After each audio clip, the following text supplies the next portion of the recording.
Aisha. First of all, what's up, everybody? I'm so happy that you're joining us on another episode of 221 Afrique. It's me, Mounas, your girl, your host with the mostest. Excited to be relaunching as a video series. Yay! I am sitting here with a friend, a little sister, a colleague. There's so many things I can use to describe you. Aisha. And here is another story of moving back home, right? And so I want us to dive into your world of entertainment and dance. So first, give us a little bit about yourself. Who's Aisha? First, I would say thank you. Thank you for having me on your show. I'm super excited. So I'm a dance teacher who's now a studio owner. I've opened my studio about 5 years ago, and it's been interesting. It's been a very interesting journey, but I'm super happy to be where I am, and this is something I've never imagined that I'd be doing. If 5 years ago you guys told me, oh, what are you going to be doing in 5 years? I'm doing absolutely nothing that I expected to be doing. So, and that's the beauty of life, right? Like unexpected things turn out to be really beautiful. Really, seriously. So take us back, right? Because 221 Afrique is all about telling stories of people who have returned home. So what was your journey home? Let's start from a little bit of the background. Were you born and raised here? Were you born and raised in the US? Were you in Europe? What's your background? So I was born and raised in the States. But I was coming back and forth to Senegal. That's one thing that my mom made sure that happened, is that every summer me and my brother came to Senegal to be able to stay intact with our culture and our language and all that. In 8th grade, I did go to school here for 2 years. I went to SABS, the Senegalese American Bilingual School. Well, how to back up. Okay. So you have to all of them. Oh, sorry. You have to maanaam yaa ngi woon États-Unis ban dëkk la. États-Unis laa juddoo Mike. Ban dëkk New York laa juddoo. Waa New York. I was raised there. I was raised there. I lived in New York till I was like 2 ans. Laa taxu jóge New York. Bi nga amee 2 ans nga fa jógee. Okay. So actually, ba ma amee 2 ans daa ñëw Senegal. I think I was 2 or 3. Après ñu def fi 1 an 2 ans. Après ñu delluwaat États-Unis. And then we were living in Louisville, Kentucky. Yes. Kentucky to Bobby, mashallah. Mashallah. It was so boring. Oh my god, it's so boring there. It's so boring. But and then I lived in California as well. So we moved around a lot. But I graduated high school in California. Okay. Yeah. So I want to big up our parents. Yes. Right? Because you and I have a similar story. Born and raised in the States. Speaking Wolof fluently, can you do it? Also in tune with our English American side, and also French, right? And so big up to our families, third culture children. It is important to talk to your kids in those languages, very important, because they will pick it up, yes, and it will stick, yes, and they'll be more in tune to their culture. Exactly. And I think you being in tune to your culture, because you had that experience with your parents, probably also pushed you to one day imagine, maybe I might want to go back. Right? So how did graduating from California and then following when you're in America and you're in high school, you're like everybody else. Even if you're of a different culture, you're like everybody else. So how did you separate yourself from being Senegalese in an American society and then eventually coming back? Well, was that an interesting journey for you? I mean, it was. Your identity? You do have 2 different identities, and sometimes it's really hard to distinguish yourself and to find a balance between the two, because you don't want to be too American and you don't want to be too Senegalese. Right. You know, when you're in America, you feel like you want to be American. Right. You want to be aware of that culture. But then when you're in Senegal, it's different, because in America, you'd always get made fun of for being the African kid. You know? Like it was always a thing, like, oh, the African kid. You know? Exactly. The African booty scratcher. But then when you're in Senegal, it's like, oh, American, like, you know?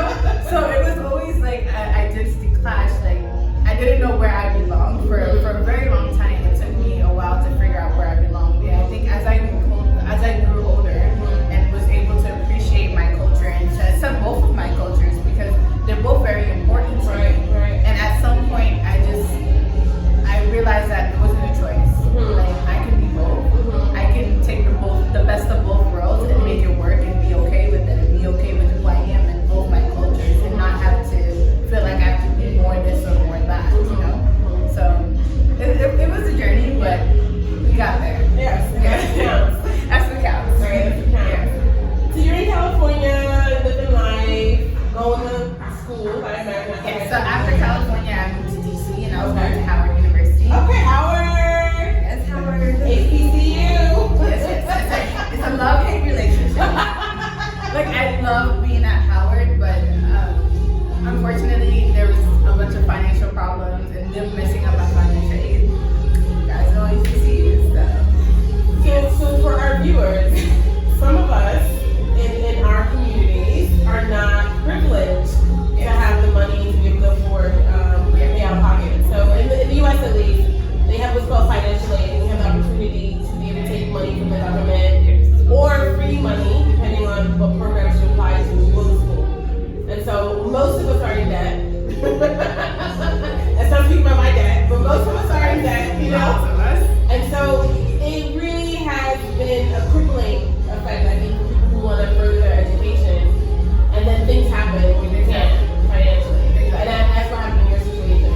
Yeah, so it was a little tough when I was in college because I came to Howard under false pretenses. I had gotten a full ride to UC Riverside, and the plan was to go there, but Howard was my top choice. Like it was the #1 school I wanted to go to, and it was like all my dreams come true. So when I got accepted to Howard, it was like a big deal to me. And I really wanted to go. Right. So when I calculated everything, like it was supposed to be enough for me to cover The whole ride. You know? But then unfortunately I got there and till this day I don't even know what happened. I don't think they even know what happened. Like they can't explain to me what happened to my financial aid. So yeah. So unfortunately I had to leave and then it was a bunch of bouncing around because I kind of lost myself when all that happened because it was but that's something I got it was like it was all my dreams come through and then everything just clashed. So but it was fine, you know, everything happened for a reason. And it was a struggle at the beginning because I didn't know what I wanted to do, where I wanted to go, you know, and I was bouncing around from place to place. And then I just ended up at first I was staying with my sister, then I was staying with another sister, then I just ended up in California and I was like, you know what? I'm just gonna go to California because I knew I wanted to do entertainment. Because I was going to school for communications and I wanted to do film production. So I knew I wanted to do entertainment. So I was like, you know what? Because you know how Senegalese families are. They all know what they want you to do. So I learned And everyone wanted me to be a nurse. And I was like, that's not what, I can't see myself being a nurse. Like, you know, I love taking care of people, but it's not me. Right. You know, and it was kind of a clash, like, between me and my family, because I was always a kid that had super big dreams. You know? Like, I had the most unrealistic dreams ever. I wanted to be Beyonce. I thought I was all that and some shit. But, No, you're good. You're good. but you know, so I always had big dreams, and I always knew, like, I wasn't the type of person that was to become a doctor or a nurse or something. You saw your life beyond that. I want to talk a little bit about where you left off. About, at the end of the day, yes, alhamdulillah, we're all well, right? We found our footing. But the reality was, it was difficult. You were struggling. And as a woman, we're going to talk about it as a black woman in America. Right? As an African woman, you know, do you feel like you had to manage mental health challenges, imagining where you should have been, having all these dreams and what you want to do, and then the reality happening? Right. And so how was that? Like, how did you manage that? I know, you know, it's all good now, right? But let's delve into that a little bit. Because I think sometimes young women, they don't recognize that they're not the only ones struggling. You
you know? Okay. So everything that happened, I was just like, okay, what's next? You know? It wasn't I didn't completely give up, but I didn't have hope at the same time. I was just like, whatever happens, happens.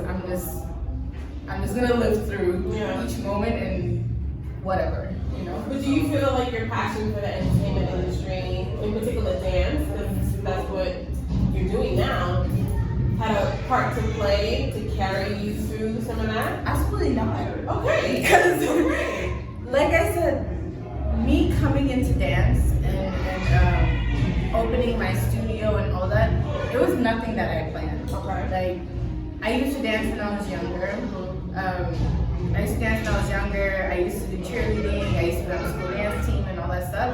But it wasn't nothing that I was like, oh, I want to be a professional dancer. Or, oh, I want to do something in dance. Right. So it wasn't even planned. Okay. So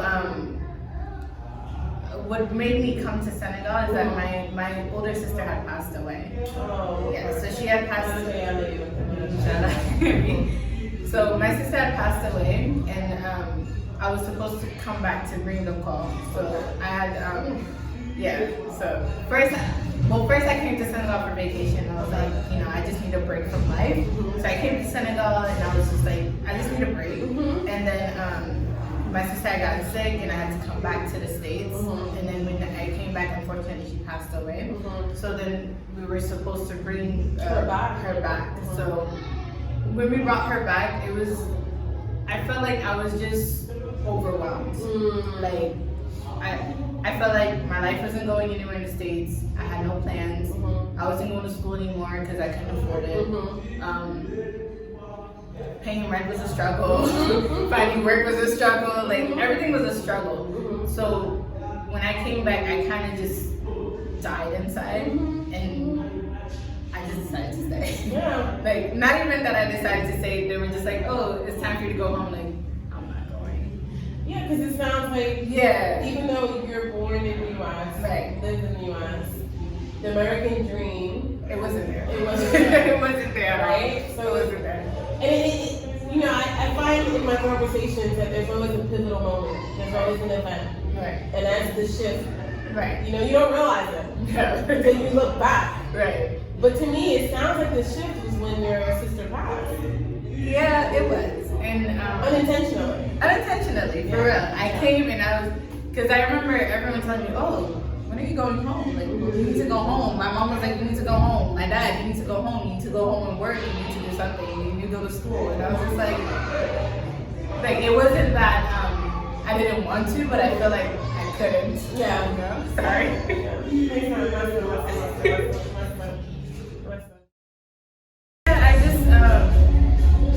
I don't know why I stayed, but at that point, I really felt like I couldn't, like, I had nowhere to go back to, nothing to go back to, and I kind of felt stuck.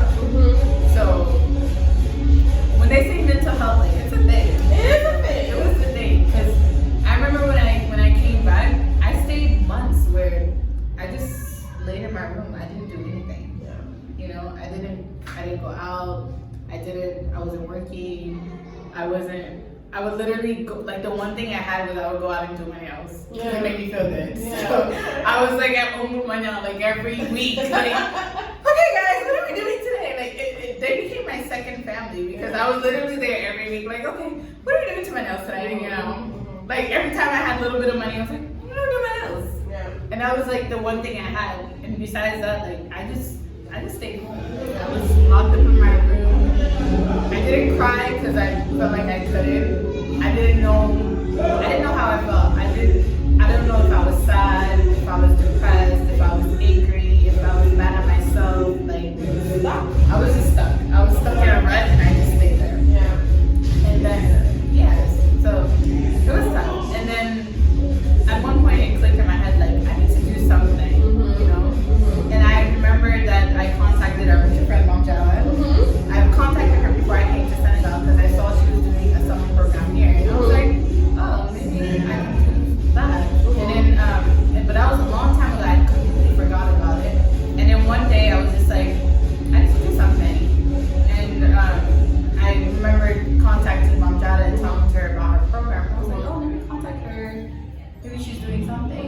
So I contacted her, and she explained to me that she was going to be doing the summer program, and this and she was doing the summer program with the school I used to go to.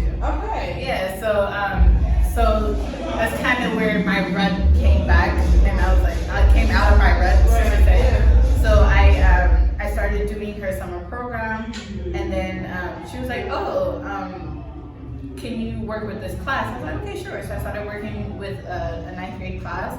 I was working with them because I was always into writing and stuff, so I was working with them with writing. And then she was like, oh, can you do dance? We want to do a choreography with them because we're going to do a show at the end. I was like, oh yeah, I want to do that. You know, I was like, okay. So then I started teaching them like choreographies. I was working with Jada doing choreography, and I was like, oh, I really like this, you know? And teaching just came naturally. Right. It naturally just came. It wasn't something that I was like, oh, how do I do that? Like, Yeah. it just, Or this is my passion. right. It was just, I was just doing it. And I was like, oh. And you liked it. And I liked it. I was enjoying it. Like, I was enjoying, like, people who I saw myself through. And it made me, it kind of woke me up. Like, because I feel like when I tell my students, like, I'm helping you, but you guys are helping me. Like, I really mean that. Yeah. Because I don't know where I would be today if it wasn't for these kids that I surround myself with that really pushed me to be better and to better myself and to want to be better for them.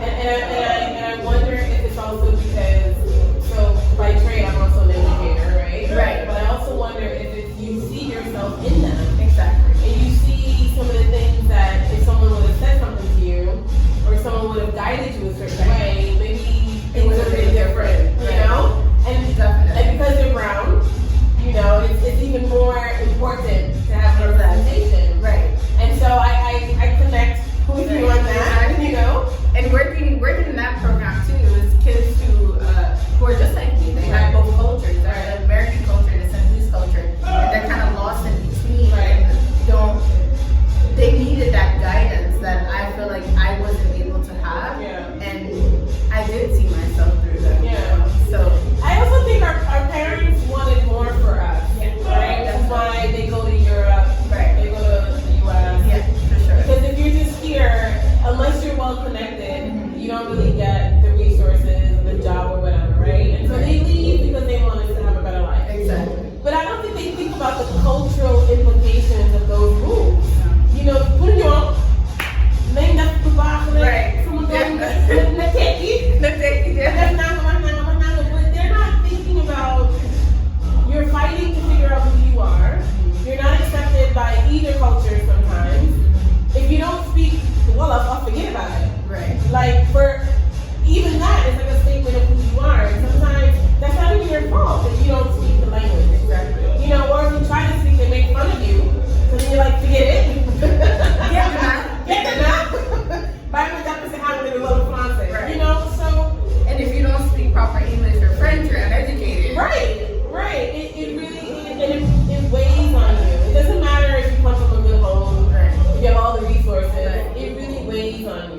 When I think about you and your story, and I'm just retelling and thinking about what you shared, there was unexpected events throughout your route that has led you to where you are now, which you're passionate about now. And maybe 5 years ago, 7 years ago, 10 years ago, nobody would have told you that this is where you would have ended up, right? For sure. And so it's funny because sometimes these unexpected things that happen to us, I think we're like blaming everything and everyone because we're like, that's not what I planned, that's not what I wanted. And as I said before, it turns out to be such a beautiful thing. And so, you know, what happened in Howard, which led you to California, which led you back to Senegal, and then reconnecting with Mom Jada, the power of networking. Shout out Mom Jada. For sure. The power of networking and reconnecting. And it sounds, and what I'm hearing you tell me is that you started working with these kids and a light went off. Right. For sure. You know, and whatever it was that died inside came back to life. Right?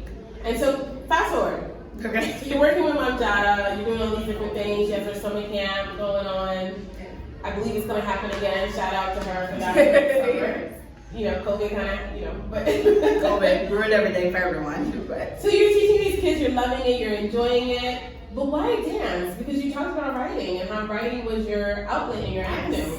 So, through Java's program, the school that we were working with, in the school that I used to attend, they hired me. Oh, cool. Yes. Look at So, that. yeah.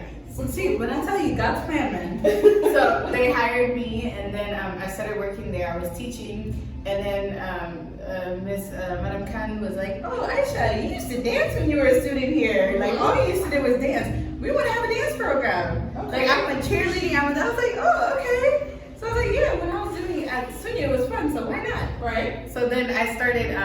We started a dance, a cheerleading squad. Actually, is what we started with.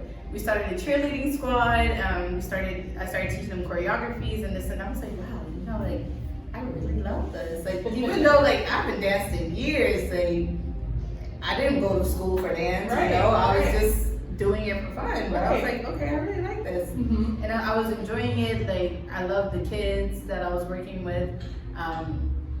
Yeah, and it turned into something, and it made Unexpectedly. unexpectedly, Back to and it that. made me happy, like Yeah. teaching them, because I felt like all the things I wanted to be as a kid, like at some point I wanted to be a psychiatrist, at some point I wanted to be a pediatrician, at some point I wanted to be a social worker, like all these things that I wanted to do, I'm doing it all through dance, you know, and these kids would tell me things that really touched me, like, oh, like, you're making a difference in my life. Yeah. Oh, like, I really look up to you. Like, you're a role model to me. And, like, till now, like, when kids say things like that to me, it's just like, how?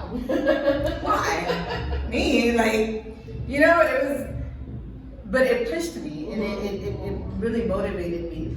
And then, unfortunately, because of financial reasons, and I had to stop working at SABS.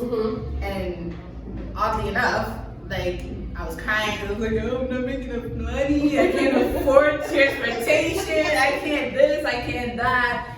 And it really dawned on me, because it was like I really want to do this, but at the same time, if I don't feel like I'm getting enough means to be able to afford what I'm doing, then I can't continue. You know, and like I cried about it for like almost a week. I cried about it like with my mom. My mom even cried with me, because I was just so sad. I was just like, what am I doing? Like it's always something. Like when things start to get good, then something, you know. So and I remember That's the path of a risk taker now. it is. You know, like It really is.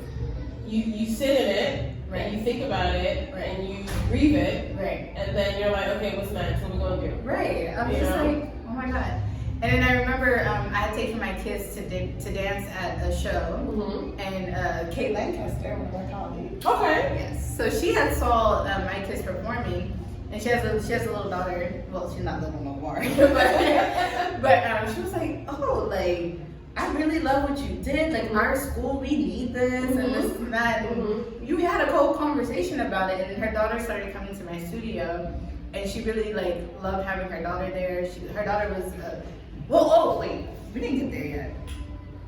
Actually, I skipped something. Back up. So I like what happened was she was like, oh, you know, our school, we really need this and this and that. We need like cheerleading, how you're doing outside, we need dance and stuff like that. I was like, oh yeah, cool. So then after we had that conversation, I had completely forgotten about it. Turns out behind doors, she's been talking to people, you know, making things move, and I didn't even know. And I remember one day she Unexpectedly. So one day I'm sitting there and she's like, oh, send me your email. I'm like, okay, cool. I sent her my email, and then again I completely forgot about it. So when that whole thing happened and I was like crying, like I don't know what to do, blah, blah, blah. I was just like so depressed for like a whole week. And I remember one day like I was at my breaking point, and I was just like sitting there. I was talking to my mom. That's when we started crying together. And I was like, blah, blah, blah, blah. And all of a sudden, like my phone goes ting, and I get an email. I'm like, I look at my phone, and it's a message from the school that she's working with, like, hey, we want to hire you. This is what the program we want. This is when we want you to start. This is what we get paid. I'm like, oh. I was like, oh, wait.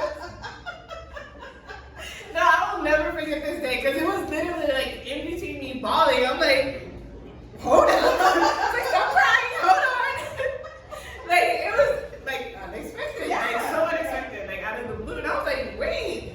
And he was like, can you come in for a meeting? And I was like, okay. So, like, I went in, like, the next, a few days later, I went on a meeting, and then everything was set. And I was set to work with both schools, but, you know, I guess there was a conflict of interest, so I couldn't do both schools. Okay. So I ended up working at our school. Right. And I was so sad because, you know, I had these kids who I've been working with for a year. And I was like, dang, like, I love these kids so much. Like, I'm going to keep working with them. Like, they're the ones who've inspired me to get this far. Like, you know. So then I was like, maybe I should open a studio. So, not even open a studio. I was just like, okay, let me find a space where, like, I can work with these kids. You know, I can continue working with these kids. So I spoke to a friend, and he was like, oh, I have this space over here. Like, you can use it. You can use it. I'm not doing anything there. You know, you can use it the days I'm not using it, and then there you go. So I was like, oh, okay, cool. So then another friend was like, oh, you should call it. You should make it a real studio. I was like, oh, what am I gonna call it? Elite's Dance Studio? She's like, no, it's your studio. Like, let it represent you. Like, the kids come for you. Right. I was like, okay, this is Aisha's Dance Studio. So that's how that came about. And then it kind of just ballooned. Built on its own. It wasn't anything I was stressed about. It was just something that, like, oh, I have this idea. Oh, I have this space. Oh, I have this idea. Oh, you should make it into this. Oh, you know, and it just kind of, students started coming on their own. You know, word of mouth. And mind you, it was a really small space. Right. It was really small. Right. So then when things started, at first it was like one class and then everyone's welcome. And then we had to turn it into 2 classes and 3 classes. Okay. Yes. So then we turned it into 3 classes. We ended up having 3 different levels, and then we were like, okay, this space is too small. So I went and rented a gym, started using their space. Like, we bounced around. Every time we expanded, we had to go to a new space. I think the thing I'm loving about your story, connecting to, first of all, this was the path that was supposed to happen for you here in Senegal, right? You wouldn't have been able to see that 5, 6, 7, 8 years ago because of where you were. You know what I mean? And because it wasn't on the radar. Right. But it was planned out, it was mapped out, all the dots have connected, and this is how it's supposed to be. And so your path to returning back home is unexpected, right? It was no, I'm gonna return, I'm gonna stay, I'm gonna do this, I'm gonna do that. It was, damn, things aren't really working out for me here in the US, I'm gonna peace out. Yes. Right? Let me go back to where I know. Let me go back to where I came from and see if I can reset. And even that, the dance studio is up and running. You're having classes Wednesday, Friday, and Saturday. It's in Wakanda. We'll give you all the details. You guys can come join.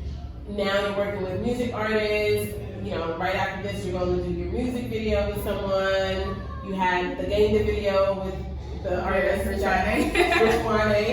Shout out to that that she dropped a couple weeks ago. You got the pro team that's performing. You got rehearsals with them. If you had to go back, would you do the same? Yes. Okay, why? For those who are thinking about returning because they are done with the US, or for those who are strategic about returning, right? There's a bit of both. I feel like what you can do here, you can't do in America. In America, there's a million dance studios. Yeah, there's outside of America, outside of Senegal, there's a million different things there. They have a million dance studios. They have a million this. They have a million that. They have a million that. So why not everything that other kids are able to have in those opportunities? We should be able to have it here because our kids here are just as talented. They're our leaders of tomorrow, you know? And there's so much that we can give to them, and there's so much that we can do here, and there's so much that we can build in our own culture to make it just as good and better than other countries and other places that we can go to. So I think it's very important for us to, we are the ones who can develop our country. If we all sit back and say, oh, Senegal doesn't have this, okay, let's bring it here. We don't have that. let's bring it, let's make it happen, you know? And it's us who can do that and bring that back here. And now there's so many schools, there's so many kids, there's so many different projects that people are bringing to Senegal. And I think it's us who can make it work, you know? We don't have to wait for someone else. Or who's your not, idea. yes, we don't have to wait for them to be the one to develop our country.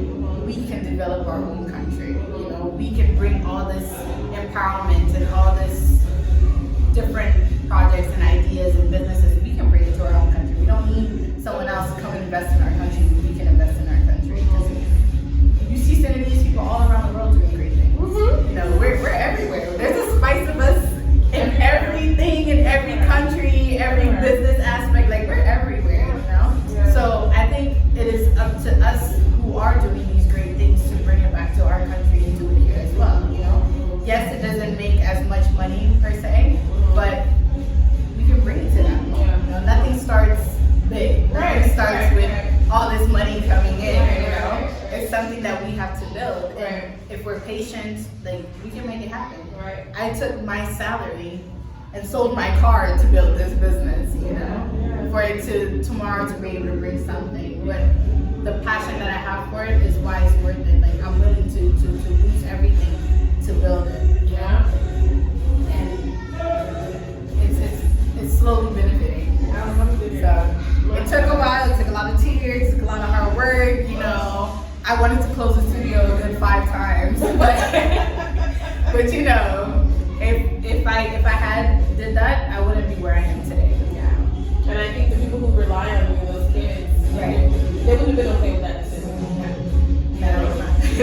So do you often go back to visit the US? Do you see things in a different way now that you're settled here? Yes. So we have a program where every other summer we take kids to New York to do a dance program with Broadway Dance Center. Okay. So they do a summer camp there.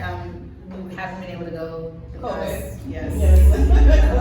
Hopefully we'll be back there, but it was a great experience. I started with taking one kid. She's been with me since she was little. So before I even opened the dance studio, she was the first kid. I was like, okay, let's try to do something with dance. You know? We went to the States. She did a summer program with Broadway Dance Center, and it was amazing. Like, it was life changing for her.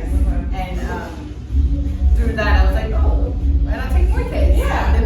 Then the next time we took about 8 kids. Wow. We went, and then the last time passed, we were supposed to take about 10 to 15 kids. But it's been doubling everything. Exactly. So, you know, it was a very fun experience, not only for me, but for the kids as well. Like, to see that there is a dance world. It's not just here. And it took some convincing to get parents to realize that dance is not, it's more than just coming and teaching your kid how to dance. There's so much discipline, there's so much. Especially African parents, huh? Especially, but oh my God, it took, girl, you can't imagine how many conversations I had to have with parents to tell them why their kid needs to dance, you know? And much of why is their passion? Exactly. Yeah. Why is it important to push this passion that your kid has? Right. Because I'm not expecting all my kids to be professional dancers, you know, but it does push them in every other thing that they do. You know, when you have dance discipline, like, you have discipline in everything that you do. And my protein kids, like, if they don't get good grades, they know they're gone, you know. So it pushes them. They're like, oh, I need to, like, I'll get a message from a kid, Miss Aisha, I got an 18 on my test, like, and I'm like, dude, okay, girl, like, you know, because they know that because this is what they're passionate about. They have to be a well-rounded person. And also the self-esteem. Exactly. It builds so much. Like, I have kids who came here when they first did and now, like, they have so much energy, so much drive, like, so much passion in them, and seeing them grow into that, like, it's a beautiful thing. Because and it showed, and I had to prove to the parents for them to see the difference in their child. Like, oh, dance really is helping this kid. You know, it really is pushing them and motivating them because they get so excited, like, they're so passionate about it, and they love what they're doing. So I always ask my friends that I talk to, because they're all friends, is there anything that you miss from living in the US now that you're back here abroad?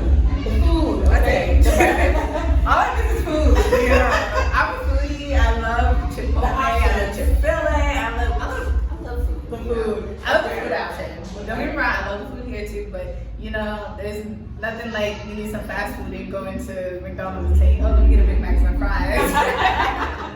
You know? So, besides that, I don't see anything that the States can give me that Senegal hasn't given me. Yeah. So, Any last words that you want to share with our viewers? you know, if you're passionate about something, go for it. Go for it. Don't let anyone tell you that you can't do it. Don't let anyone tell you that your dreams are too big, that it's impossible. You know, because when I was starting, everyone told me like, damn, ain't fit to go kind of low. You know? Go to Mitchell, you know, but dance has brought me everything that I have today. You know?